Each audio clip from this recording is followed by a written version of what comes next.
it's Claire Barton, key figure, and I'm going to be telling you a little bit about my, you know what, I have malaria. Besides Clara Barton, key figure, there were a lot of other people that also made a huge impact during the Civil War in this field.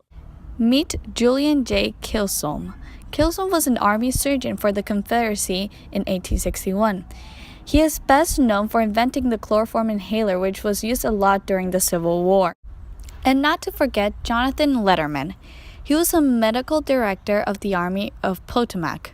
He brought order and efficiency into the medical service with the creation of an ambulance system and an evacuation plan for wounded soldiers. Hey, poor Claire Barton has a really bad case of malaria. I guess I'll have to take over for her. Well, your question must be, what did Clara Barton do that was so important? Well, she assisted a lot of soldiers after the Battle of Baltimore. So they were lacking a lot of supplies. So she wrote a newspaper articles like asking for contributions. So a lot of people helped a lot, and she just gave the equipment back to the battlefield. Peekaboo. Now we will teach you about the different types of diseases there were during the Civil War. Got the measles on my head. Look, bad clown.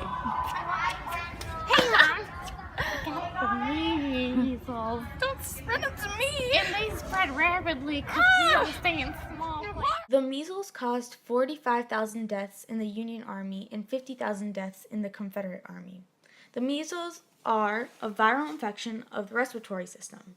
Measles are very contagious and they spread with contact of infected mucus and saliva. An infected person can release the infection with only a cough or a sneeze. Hey, Mom! I got tuberculosis!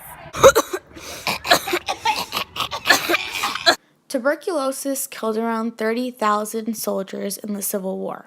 It's an infectious disease that generally affects the lungs but can also affect other parts of the body. It has no symptoms and it's spread from other bodily fluids going on the skin. I got diarrhea! Dysentery, also known as explosive diarrhea with the passage of mucus and blood, caused 625,000 men to die in the Civil War. It was caused by various amounts of bacteria. It looks like you have a bad case of gangrene. I'm gonna have to amputate your arm. Nurse! What? Boy, oh boy, oh boy, oh boy. Gangrene was a major killer in the Civil War. It killed around 400,000 men. Gangrene is a condition in which living tissue dies and decays. It most often affects the legs, feet, arms, and fingers, but can also affect internal organs. Gangrene was only cured in the Civil War by amputating the part that was infected. Honey, we found out that you have smallpox. You're gonna die in a week. No cure. Smallpox was almost impossible to survive from once you got it in the Civil War. In fact, soldiers would get syphilis just so that they wouldn't get smallpox.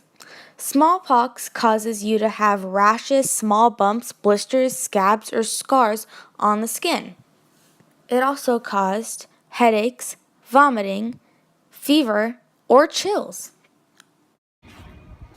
Well, we have a sneaky wicky problem. You have the thyroid fever, which is located right here in this thyroid.